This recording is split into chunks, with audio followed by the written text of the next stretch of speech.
जियराय आनंद होई जाई हो जहाँ उतरस भवानी। जियराय आनंद होई जाई हो जहाँ उतरस भवानी। उतरस भवानी उतरस महारानी। जियराय आनंद होई जाई हो जहाँ उतरस महारानी। ना हमारी मैया के महल अटरिया, ना हमारी मैया के महल अटरिया। क्षण में भवन बनी जाई हो जहाँ उतरस महारानी।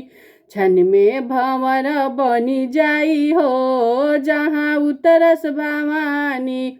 जियराय आनंद होई जाई हो जहाँ उतरस भवानी।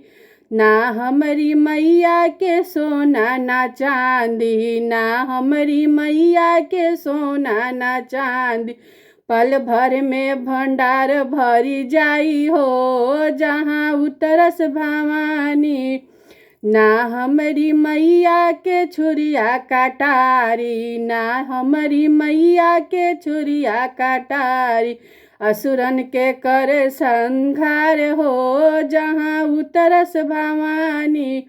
हमारी मैया के लड़का न बाचा, हमारी मैया के न लड़का न बा।